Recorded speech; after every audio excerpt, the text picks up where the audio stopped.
Welcome to the Panic Button on 5 Radio XL. I am your host, Cuba Davis. I am a licensed professional counselor in Kansas City, Missouri, and I have a passion for helping people through their toughest times, as well as educating on what mental illness is and what it is not.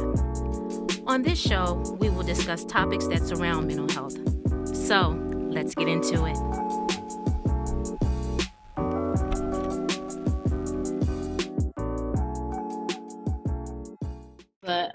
Anyway, so today's topic, vicarious trauma or secondary trauma or racial trauma, whatever you want to call it, is the topic of this show. And I thought it's very timely considering everything that's going on.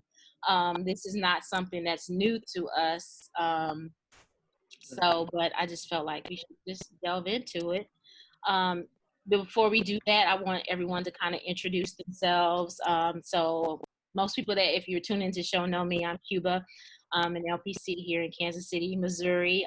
Currently, I'm working at Rediscover Mental Health, working with federal felons, doing counseling, mental health, and substance abuse counseling with them. Used to work with Cynthia. She is the clinical director, right, at Research Medical Center. So we'll go ladies first, and then we'll get to you gentlemen. So Cynthia, tell us a little bit about your background in the field. Sure. So nice to be on with you guys tonight. So as Cuba said, I work for a local hospital, for-profit hospital, and we serve pretty much all individuals with acute psychiatric illness from the age of 12 to 100. We're a 100-bed hospital in the urban core. So by virtue of that, we get a range of patients with a varying degree of illness, in addition to dealing with just socioeconomic problems, poverty, the whole gamut. And I am currently serving as the director of clinical operations, so I oversee all the clinical staff and also our utilization review departments at the psych center, but also serve as, like William will tell, as kind of a liaison for our whole market around managing psychiatric care for our community. Sadly, we're a huge hospital system. If you can imagine having a system of 9 big hospitals in the metro area and only 1 psychiatric service line to serve all those individuals. So the need is great. The options are few for the Kansas City market. So we're still here, we're still plugging in. We're still mad at Sean for leaving. Mm-hmm. We don't have very many African-American therapists in this area as well, but when we do, it's a treasure because we serve a large community of color. So glad to be on. I'm a social worker by trade. Yeah. All right, right on. William, go ahead and introduce yourself. You've been on the show before where we talked about the LGBTQ plus community and HIV and all that, which was a very good show. Thank you for coming on, and thank you for coming back. So tell us a little bit, coming from Columbus, Ohio. Yes. So I'm William Stinchcomb. I am a licensed professional counselor and a chemical dependency counselor assistant in Ohio. I work for a nonprofit, federally qualified healthcare center called Equitas Health, who specifically serves the LGBTQ plus community, people with HIV/AIDS. I've got a background primarily working with children and families. That's how I got my feet wet in the field.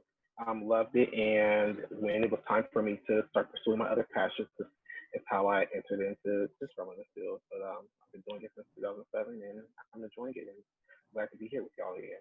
All right, thank you. And all right, Sean, tell us a little bit about yourself. I know you from RPC too. You were an intern, and then you worked there with us for a little bit. Then you left us to pursue bigger and better things. So tell us where you're at now and what you're doing. Oh, currently I'm a doctoral candidate here in Portland, Oregon, working at a community health center and seeing a wide range of clients here with varying pathologies that we're working with. And it has been a huge shift ever since COVID kind of came in town, and we've been dealing with that and then transitioning to telehealth by Swarm, which was a huge change. And there's been a lot of things going on with the ABA, making it more feasible for us. So I've been doing that for the past year, and yeah, I've definitely missed working with you guys and being in RPC, and some of that. But yeah, I've been blessed to be in the position to kind of continue on and start working with some assessments and stuff as well, which has been a huge area of interest. Okay. Right on. Well, thank you for joining Awesome. us. So, like we said today, like I said today, we're talking about vicarious trauma and or secondary trauma, however you want to say it. I think you can use them interchangeably. I don't know if there's really a big difference between the two, not from my understanding, but if you are welcome to correct me if there is a big difference between vicarious and secondary trauma. But for those that are watching, this is where you're not directly impacted by trauma. It's not direct trauma, like if I was assaulted or a victim of some kind of crime or whatever, abuse or whatever, but I've witnessed it or I've heard the stories or things like that. So that's what we talk about when we mean secondary or vicarious trauma. I don't know if anyone wants to kind of add to the definition of that, if you have any more. I just kind of gave the basic kind of definition of what that means. Yeah, I think that's on point. Okay, all right. Yeah. So I look at it through now we're looking at it through a racial lens or whatever, like racial trauma. Like there's always been this meme that goes around. We're in a time of memes. Everything is a meme now, right? Mm-hmm. And so I saw one that that they attributed to Will Smith. I don't know if that's true. I haven't verified it, where it says racism hasn't gone away. It's just being filmed. And so I don't know if he actually said that, but it makes sense. And so I think more that with social media and television and the more access we have 24 hours to information all the time, we're seeing new trauma, new racial stuff like that, but it's really been going on. But now we're just kind of inundated with it, with social media, television, whatever. So I want to kind of just talk about that.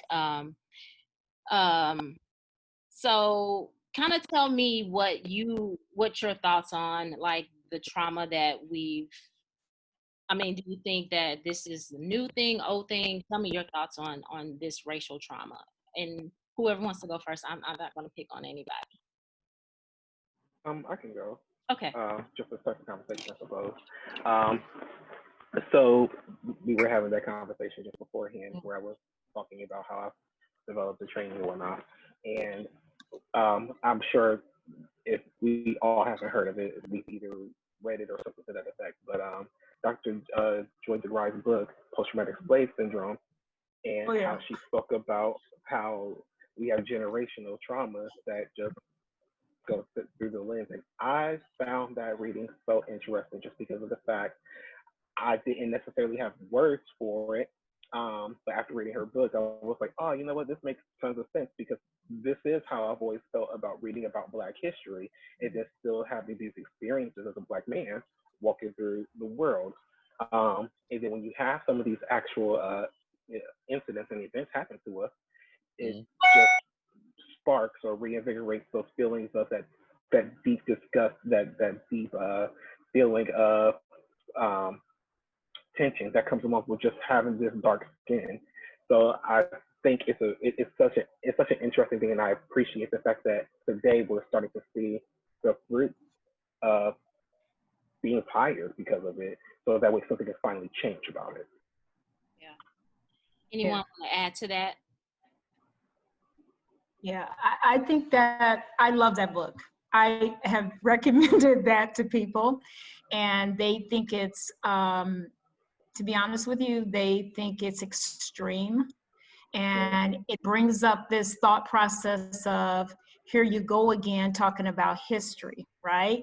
And so there's this idea that somehow history is irrelevant to present, right? There's this thought that happened then, this is happening now, and there's this lack of ability to see the correlation between the two, how the two are connected in setting the stage for what we're experiencing now.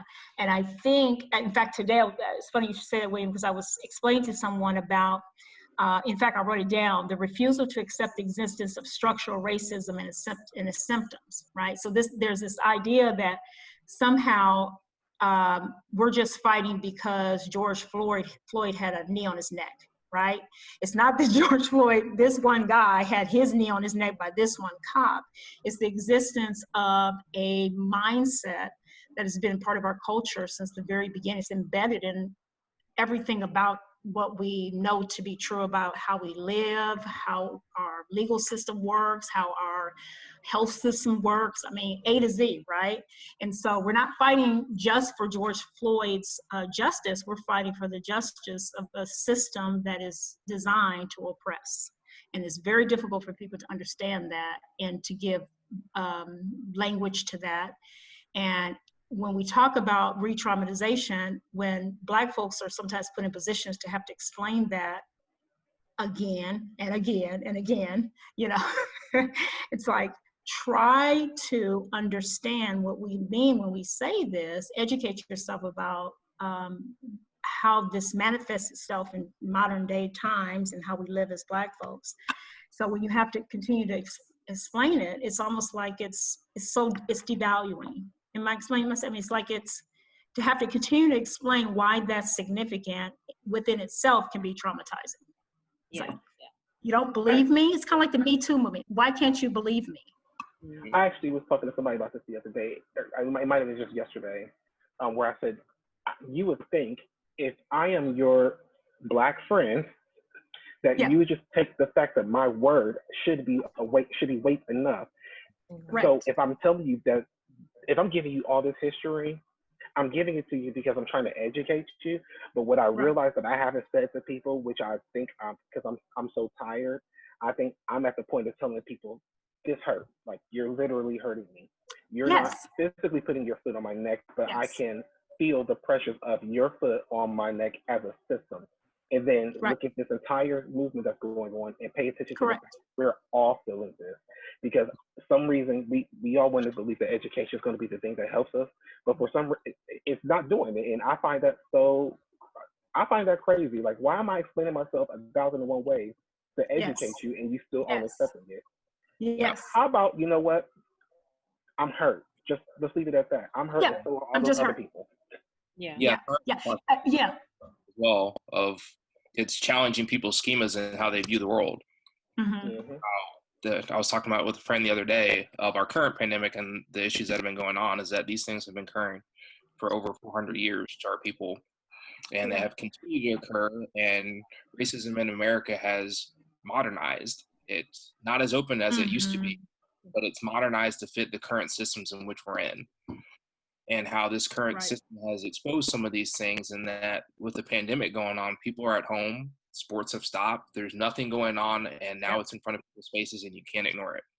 You can't ignore it in ways that people did before when other things were distracting them from it. This is the only thing that's in your face. People are at home, people aren't going to work, and they're staying in and they're around this. And when George Floyd occurred, this is something that they couldn't justify and or explain away that, oh, what was he doing before? It could have been something else. Like, there's nothing about it. But like you're saying, like, we're hurt. It's because of all these things that have been occurring and the culmination of events that have occurred to us over our history of being here. And that's been hidden for so long from so many people. So it's easier to believe or fall back into the thoughts that how I viewed and changed the world or how these things were taught to me originally are correct. So this is just a one-time instance rather than the history and all the knowledge and stuff that's been hidden from us before. Right. Or how about the fact or how about the fact that we take it back to what modern day, I think Black Lives Matter stuff I think people can agree that to some extent it started with Trayvon Martin. And so we talk about that happened in, what was that, 2009? It's been how long now? And now we have video documentation and proof that this stuff has been going on, and nothing has changed, and it still has continued, and people still get off. And even COVID-19 couldn't stop racism. Like, are y'all not seeing? Like, I'm hurt. COVID-19 kept y'all in the house, and racism still pervaded and kicked our butts. Crazy. Yeah, it's funny, you guys. I love, it's not funny, but I love the the association or analogy with pain and hurt, because that's exactly what it is. And just like people were rallying on TV, on social media, rallying behind the Me Too movement, which is an important movement. It certainly needed to happen. But the main thing of the movement was just hear me, right? Just hear me by validating that, just like you said, if you're my friend and you love me, then I need you to validate my pain. And that's the difference between Black trauma and the Black experience in America is, by nature, it's been invalidating. You know, no one wants to hear it. Yeah. No one wants to believe it's real until exactly what you said, until we see literally on TV in the middle of a day, a policeman killing somebody on national TV, his life slipping out of him. Do we believe there's a problem? So significant that he can do that and be, you know, cavalier about it, casual about it. I don't know. It's hurtful to see that we're at this place in 2020, having to explain this. Mm-hmm. And yeah, like William pointed out that pain. Oh, go ahead. Yeah, go ahead. No, go ahead, Sean. I talk way too much. If you let me, go ahead. That's Yes, so like really, I liked how you highlighted that pain, and dating myself a little bit of like when that Trayvon Martin case came out, and being a young African American male, coming out of high school and stuff, thinking at that time, I'm sure as a lot of us thought, in that case, there was nothing I would have done differently. And the government essentially co-signed that that was okay, that his death was fine. Right. So that hurt of that this could occur to me in this situation, and that there's nothing I can do. And at the end of the day, America will be okay with that. And they will never understand us, or not at that point where they can understand us or they're ready to hear us. I was explaining to one of our to a friend in the medical field who sees clients directly. I said, "You're a practitioner of medicine. If I came into your office and said, 'Hey, look at this cut on my arm,' would you tell me, well, how'd you do it?" Excuse me, and I didn't equate it to a cut. I cut it to a stabbing, so I was bleeding. That's what I told him. I said, so if I came into your office and said, "Hey, this hurts," are you going to sit there and ask me, well, how'd you do that? Are you going to get to all these questions about the cut, why I cut myself, what's wrong with the cut, what did I do to put myself in a position to get cut, or are you going to do what's necessary to stop the bleeding first, because that's what's important? And she was like, "Oh, yeah, I'm bleeding emotionally. That's what's happening. I'm bleeding. I need you to do some things to stop this from hurting, so we can start talking about all these things that can prevent that later. But right now, I'm bleeding, and that's all people are wanting, is just to feel like someone cares, and that's that validation we're talking about. Because we are, and it's sad, and it's all the emotions. It's painful. Initially, I couldn't find the words that I wanted to say about this problem that we're having right now in America. And I was like, I swear I've heard this somewhere. If you guys ever get a chance, if you don't know it already, Jill Scott has a song called My Petition. And I listened to that song 1,001 times. Yeah. And for the first time, the song made me cry this week, because it was exactly how I felt about my relationship with America. Wow. And so one of my questions was going to be like, what toll does this all take on the Black American? And we already kind of mentioned it. It's hurt. Do you think that all this builds some type of mistrust of authority or police or government? I don't know. What other things come out of it besides the hurt? Yeah, I think it definitely, as we've kind of alluded to, that it definitely has built that sense of mistrust and distrust for many senses of authority, and let alone, as we've talked about already, even the people that we think are close to us. Because the justice system has failed us in so many times. And then, as we're explaining now, even when we turn to people that we think are close to us, we're invalidated and we're not believed, no matter what we say. It's, it must be something else, or must be something else going on, rather than like William saying, like, I'm hurting. And even as much as I tell you I'm hurting, you still won't believe it. So then who do I turn to? And then these thoughts and reflection turn inwardly often for a lot of people with depression or self-esteem issues and whatever may like come up from that besides the additional trauma. I think this is where us having those conversations with people are really important, because I feel like, especially for those of us who have ascended to a certain level with education and position, Yeah. while I have not had these conversations, I would dare to assume that we fit the exceptional Negro trope, and people, Yeah. like Yeah, I I would hear imagine you. people would think like, oh, but you're not like them, and so Right. we need to tell our stories. But again, telling our stories is re-traumatizing. So we have to talk about it. But Yeah. I think that there is that exceptional Negro trope that people seem to think about us, and then it ends up doing us a disservice to be able to speak up about it at times. But it also makes us the Yeah. perfect people to do it. It's just it's a lot of weight on us. It is, William. Wow, that I so appreciate you saying that, because I've actually experienced that in the position that I work.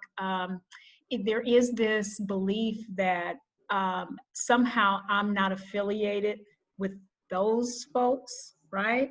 And so I've had to remind people I have two like black sons, right? Got a black mama, got a black daddy, got a black brother, got black cousins, right? So my profession doesn't somehow subtract me or render me somehow not associated with these people I live with and commune with and are family with. I have really struggled with, and I tell you, Cuba will tell you, I'm pretty much a straight shooter, but I have really had to measure my words around people at times, particularly on Facebook, because people tend to forget that anybody can see you on Facebook when you make comments to things. And I don't know, like they go brain dead when they make these comments, like you can't see it. And so it gives you some insight into their thinking that you honestly may not have realized until this moment of opportunity where people are sort of being exposed a little bit. And so it has changed my thought about certain people that I associate with. But for me, because regardless of where I work, regardless of my degree, my profession, I'm still a black woman, right? I still come home to a black family, right? My mama's still black. And so it's who I am. My work is what I do. And so my allegiance is to my family at the end of the day, right? And so I'm not somehow absent from what my son has experienced with police. He's been pulled out of a car. He's had some terrible experiences.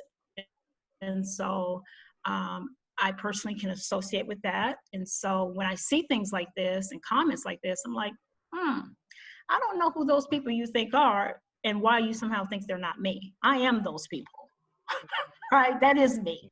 And so that's part of that invalidating experience as well. I actually, I talk a lot too, William. I actually experienced, you guys, and I was, I'm not really into the cancel culture type thing, because I believe in freedom of speech. But I was really struggling with a healthcare provider who said some derogatory things. She was actually a cardiac nurse, she was in cardiology and critical care.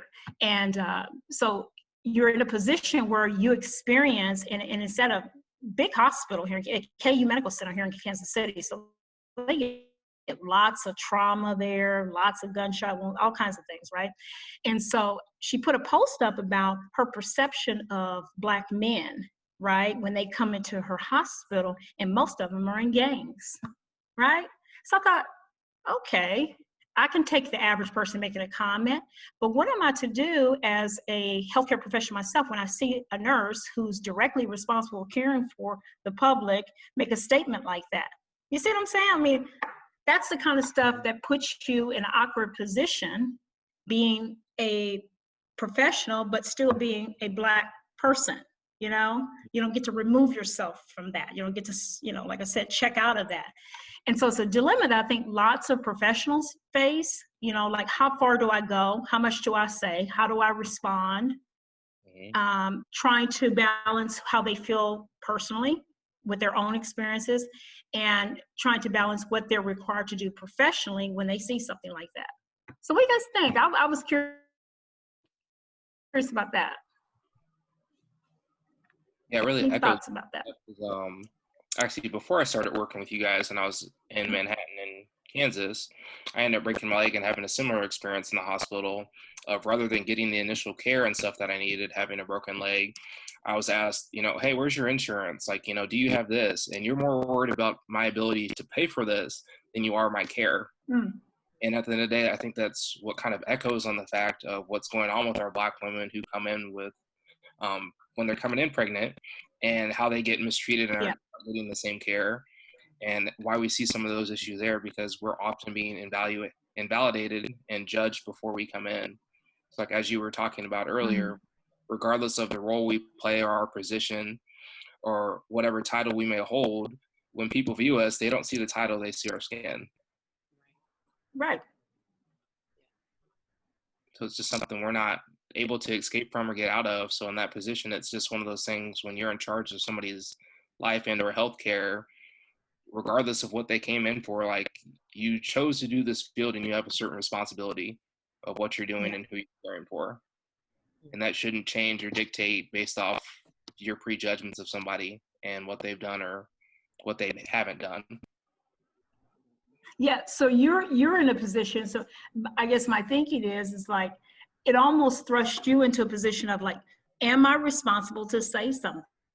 You know what I mean? It's like, where does my responsibility end in your, and someone else's begin? Like, as a healthcare provider who has witnessed this person's derogatory comments, who's in a very delicate position to save lives, making statements like that on social media, which is free speech. I think I struggled, and I bring this up because I know lots of healthcare professionals who are Black or African American and gone through these last couple of weeks are struggling with that, seeing comments that their colleagues are making on Facebook. It makes you feel some kind of way. It's like you said, Cuba, can you trust them now? What kind of conversations can you have with them now? I mean, should you be busting them out? Should you expose them? It's a tough position to be in. Yeah. I mean, people think, okay, I have the freedom of speech, I have that right, but it doesn't free you from the consequences of what you say. You know what I'm saying? Good point. Good point.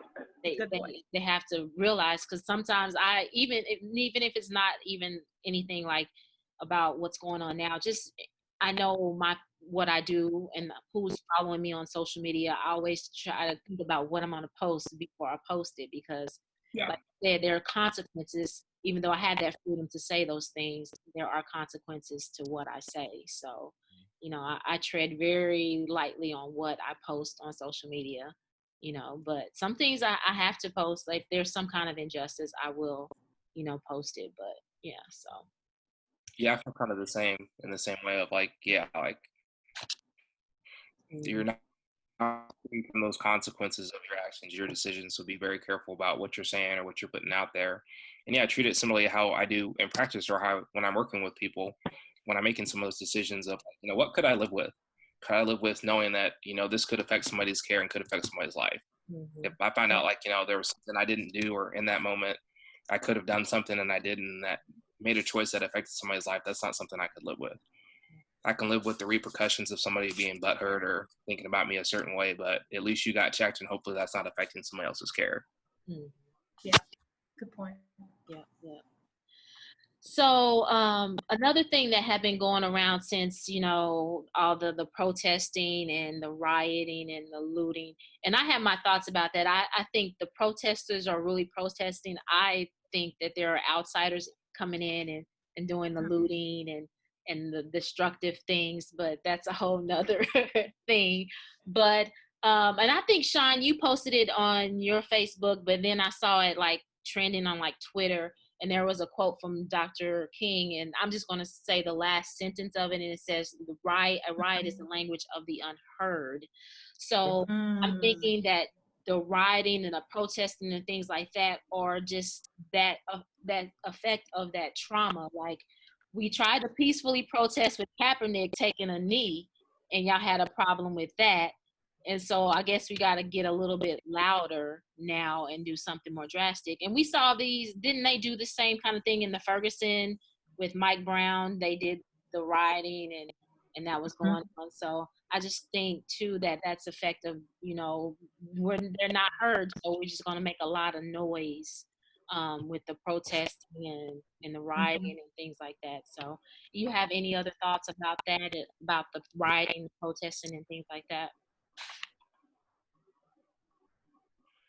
Yeah, so like when I was picturing that and seeing that, it's just like how we've been talking about today. It's just all the pain and stuff that we've been dealing and like feeling with each other about the situation and feeling unheard for so long.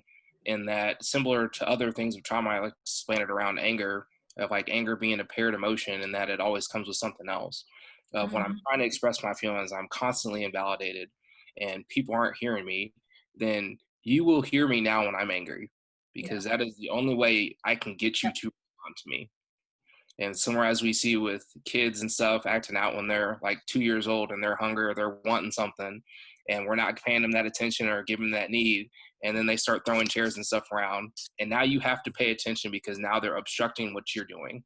So we're going to put this in your face and I'm going to make it a problem for you now. So now you have to address what's going on with me.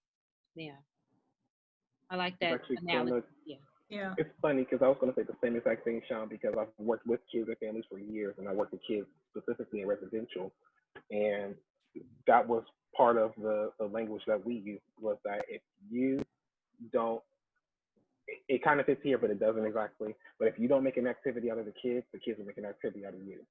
And what that basically meant was that we needed to do things to make sure that we were moving forward with the kids. And because of my clinical training, I always looked at the kids as partners, because at the end of the day, you have to go back home to your parents at some point. I'm not here to roll over you. And because I work specifically with teenagers, this was also a way to empower them. So that way they understood you have choices and decisions you can make. These decisions come with those consequences. If you decide not to do that, well, then that's fine. But you still have all these other consequences that come along with it. And in that same breath, well, you can't ignore us for so long and not expect the consequences to be severe. It's going to happen. It's inevitable. We do 1,001 things and we try to do it correctly, and then you tell us no, we're wrong. I think the biggest crack of lows that I've heard today with the NFL coming back and saying, "Oh, we were wrong about Kaepernick." No, I take that back, because they didn't even name him. That was asinine to me. They didn't even name him. They said we were wrong about this protest. Wrong about the protest. Yeah. Say that man's name. Right. Say that That's man's right. name. That's right. He lost his job because example. y'all weren't willing to. And man, y'all get out my face with that BS. Like, I was so upset behind that. I saw that. Yeah. That's a good example. I guess my question is, what are we supposed to do? That's the question I asked. I got into kind of a heated debate, which is why I have to limit my Facebook time, because I get to, get into it with folks on Facebook groups way too much. But I posed the question, what are we supposed to do? If kneeling silently is not okay, if yelling loudly is not okay, if praying's not okay, if talking in groups is not, what is okay? What is acceptable for people to, what is acceptable for people to hear the message? What is the acceptable form that's necessary for people to hear it? What is the blueprint? And when you ask people that, they're like, they have no idea. They can't articulate it. And so if you can't articulate what we're supposed to do, it doesn't dismiss our feelings and our need to express ourselves in the pain that we're experiencing in the way we need to make sure that we're heard. Like, you don't get to tell us how to do that. You don't accept the way we do it peacefully, right? You're mad the way we're doing it now. You don't have an idea how it's supposed to be done. And so we're doing the best we can with what we know to do to be validated. And so it's a lose-lose situation from their perspective. It's no win in that. So what are people supposed to do? I actually posted something as a status earlier this week where I asked something very similar. I stated that after 401 years of oppression, And I gave a little bit of history. After 401 years of oppression, we have done everything that is within our power that we know to do that is acceptable to the larger population, and still we come up with no resolve. So, what is expected of us? And this was the flip side. If you do not have a reasonable response that is not about repeating something that happened already in the past, for example, talking about doing a peaceful protest like Dr. King, because in 2020, if Dr. King was still alive since 1968, do y'all think he would be peacefully protesting? But it's neither here nor there.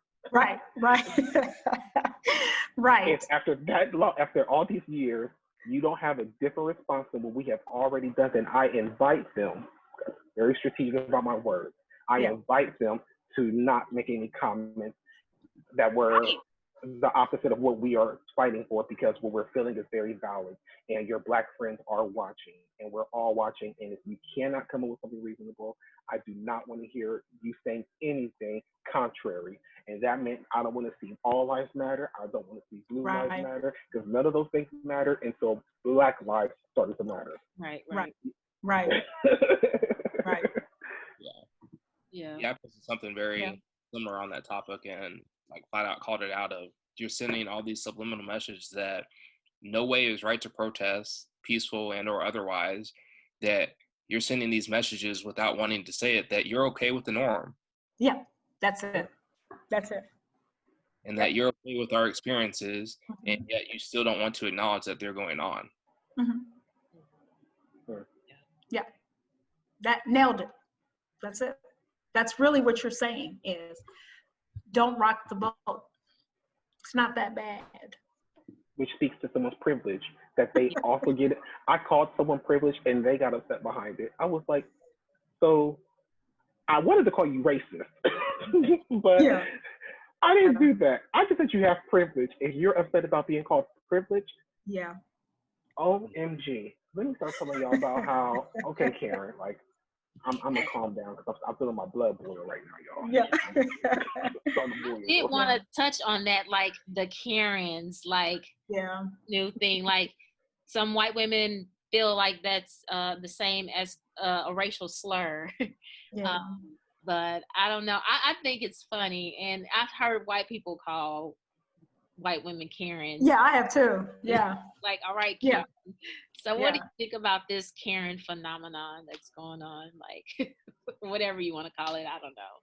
It's ridiculous. I mean, I mean, you could go out anywhere. I could be sitting on the park bench and you feel like I don't belong there, or I'm watching birds and I'm not supposed to be there, or tell you to put your dog on a leash. Like, that goes to that privilege, right? Yeah.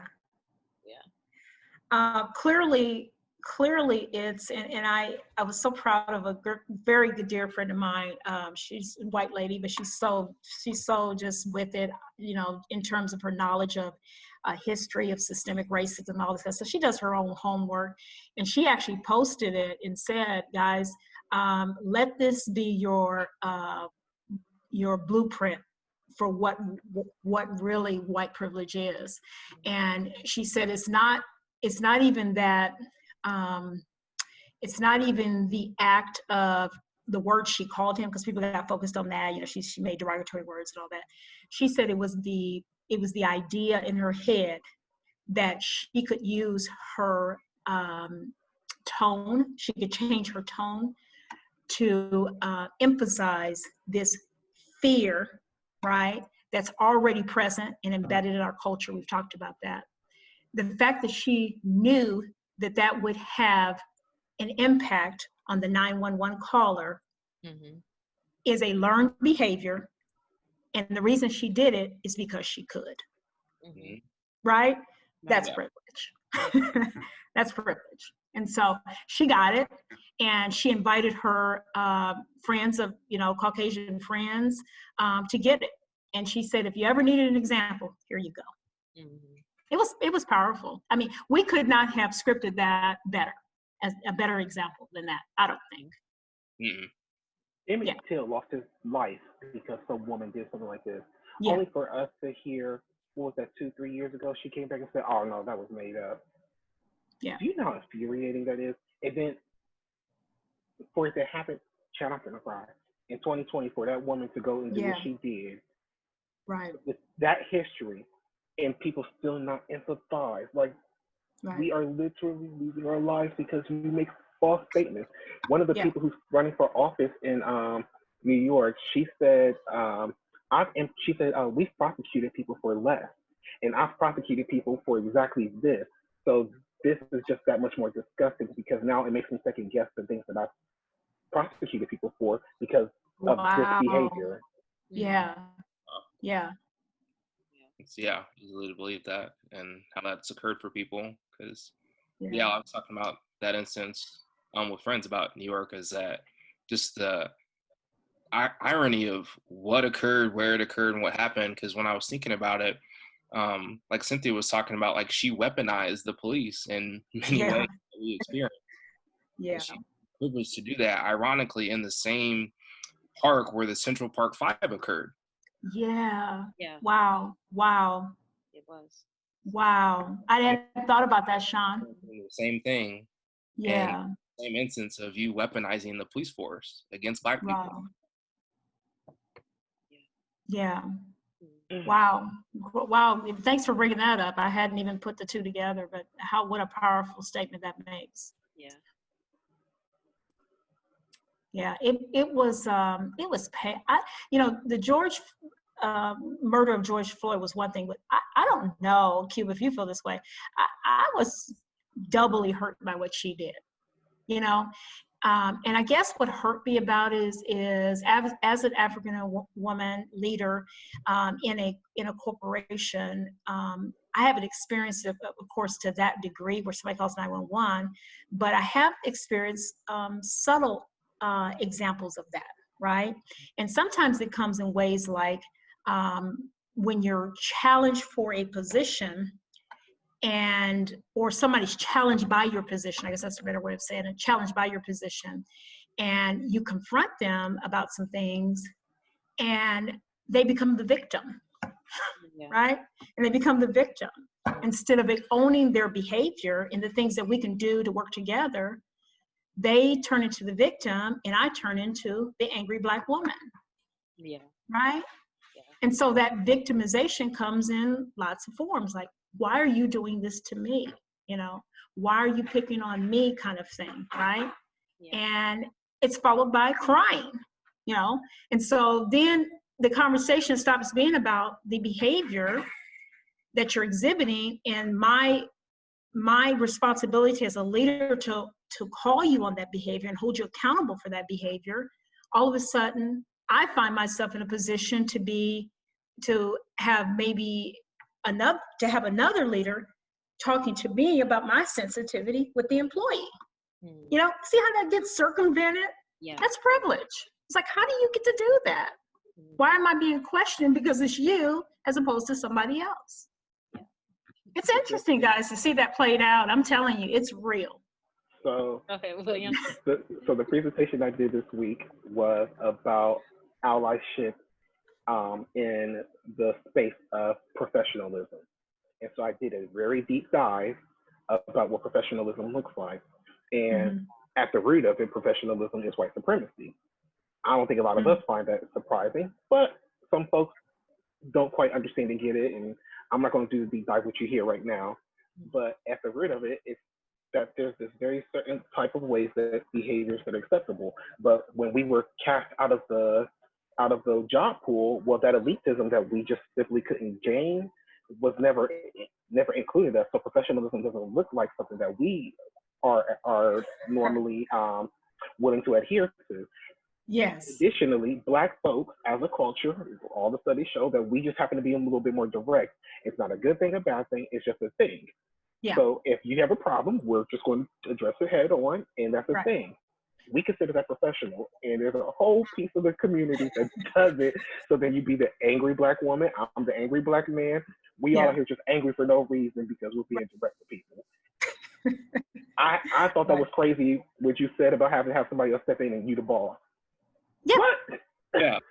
But I've seen that before, and that's crazy. Right. Like, y'all know y'all paid her for a position, right? That's what? That's just crazy. Crazy. It's great, but it happens all the time. And then from that sparks these, just these kinds of, workarounds to fix a problem that never existed. So then you see these diversity trainings popping up, and I'm not dismissing that, guys. We need those kinds of things. And they're important in workplace situations. But the real truth is, you really didn't want me to check her, right? In the way she needed to be checked. And she doesn't want to own it. So we're going to act like it didn't happen in the way it happened. And the sad part about that is, I think more than anything is, it doesn't allow her to grow as a person, not her, but anybody. It doesn't allow them to grow individually or professionally. And it ruins that relationship that, quite honestly, is very difficult to come back from. And it kind of puts a sting on the culture of the organization too. Now, that was years ago that I dealt with that, but I'm always reminded of that. And it doesn't change my practice in terms of how I manage employees that I have the privilege to supervise. But I'll admit, it's in the back of my mind, like, how are they going to respond, with this feedback? So.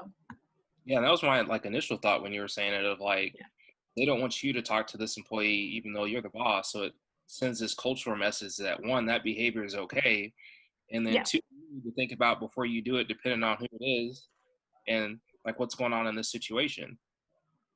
Mm-hmm. And it potentially undermines your authority. That's why it's so crazy. Yeah, it's crazy, but it goes on all the time. Yeah. Absolutely. I've been enjoying this conversation, listening to you, all of you share. So before we get off of here, I will let each of you, if you have a final word or a final thought, to share it, so that folks can get all this good knowledge y'all got. So whoever wants to go first. You want to go first, Cynthia? Sure, absolutely. One thing I think I would lead with is, we need to keep doing this. We need to have more of these often and as much as possible, with lots of varying degrees of people involved in the conversation. One thing I think is important, I heard somebody say this on a Facebook post, is, I'm not responsible for educating you on racism or racial inequality. I would say yes to that. That's true. But I also would caution people by having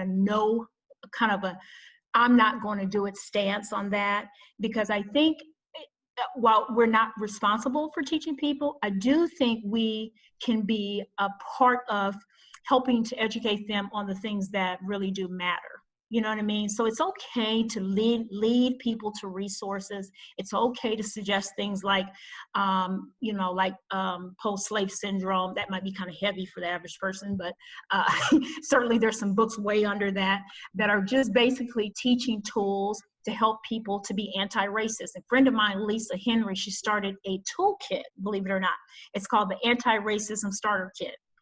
And she put up a website, and we could post that under this Cuba for folks. And she put books and resources. Like, if you're really interested in how to have a conversation with someone about race and you're of the Caucasian persuasion, and you really want to be a part of the solution, then here are some opportunities to educate yourself about the history of racism, so that when you come to the conversation, you're able to come informed. Right. And so I think we should do that. I think we should allow people to lead them to the opportunity to be the best support that they can be, right? Not everybody knows how to support this, right? I think we make some assumptions that people know what to do all the time. And we have to assume that they don't. I mean, they've demonstrated they don't know what to do. We have to assume the majority of people don't know how to be a good support system for people of color experiencing racism. Gotcha. Yep. All right. Yeah, and I'd really just want to echo all of that. Yeah, that's what I've been telling folks as well, just educating them, like William was talking at the beginning when we first started, on just the history of how racism has evolved in our country. And anyone who knows about that history and where we are today, you wouldn't be surprised at all of how we got here. Oh, yes. And how, even though it's not our job to educate people on this, then at a certain point, they haven't done it on their own. And we've been discussing, like I've discussed with my friends and people that do come from that other side of the argument, not understanding, in that educating white people and other allies to do this work and to initiate it with other white people, because if it was simply up to black people to make this change, this would have been done 401 years ago. Yeah. We've been Amen. changed since the start, but you need to educate other white people to do this work that we've been doing for so long, because that is when change is going to occur. Mm-hmm. Thank you. Yes. And I guess my imparting of wisdom is I'm such an Aquarius. I'm heavy on the analytical fact side, and so I leave folks with this. You look at the first slave getting here 401 years ago, and here we are in 2020, and racism still exists. It evolved throughout the time. It just looks different, and I don't think anyone is arguing that at this particular moment. So if you're 13% of Black friends that are here in America, because we are still 13%, are telling y'all that something ain't right and something is certain, how about we just believe them? Right. Because this Right. is exhausting. These conversations are exhausting. We get it. We were able to see each other's faces and speak a certain language that might be threatening to others, but it's not our fault. It's because we have these cultural understandings that came from certain amounts of pain and not necessarily from all the joy. And it's interchangeable. We're able to have these conversations with people on either side of the dialogue. I feel so like one of those people. Like I have like 3, 4, 5 Black friends. I've got some cop friends.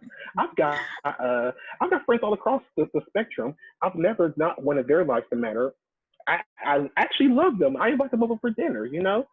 But right now, we're hurting. And Yeah. just relate to that for a moment, and maybe we'll be able to further these conversations a little bit better.